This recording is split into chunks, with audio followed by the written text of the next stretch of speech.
Everybody likes to think they've made a mark in life, and you never really know.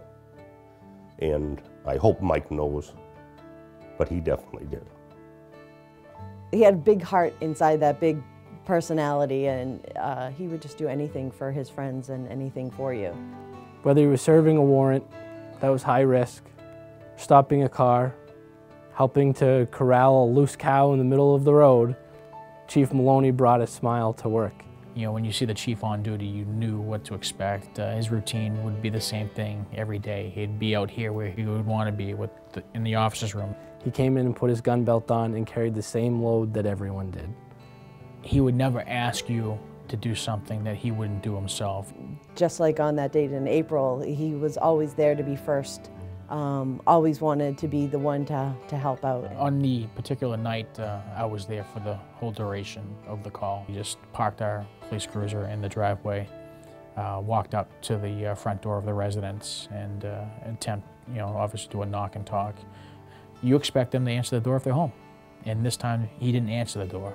You know, I heard some glass break, and then at that time, what I thought was gunshots. And I heard the call for shots fired and multiple officers down.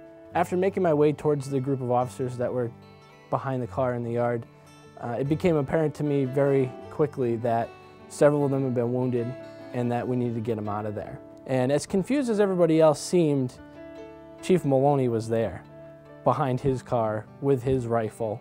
He put himself into a situation where he's helping the injured, trying to get them out of the scene and away from the scene.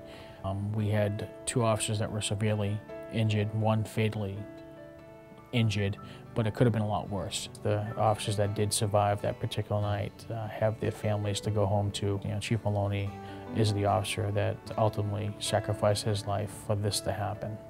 People often ask, why was he there? He was so close to retirement.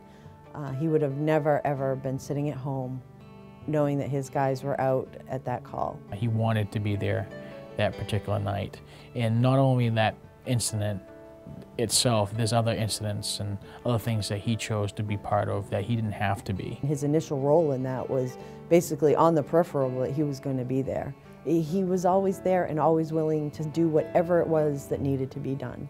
And that night, that's what he did. Our loss is that everyone knows him for the incident rather than remembering him for the man. Because this incident was like hundreds of others throughout his career that just ended differently. We've had a great outpouring from the communities organizing different things in Michael's memory. As tragic as it is, the Seacoast communities, not just law enforcement, but all public safety officials, have really come together and made a much closer bond.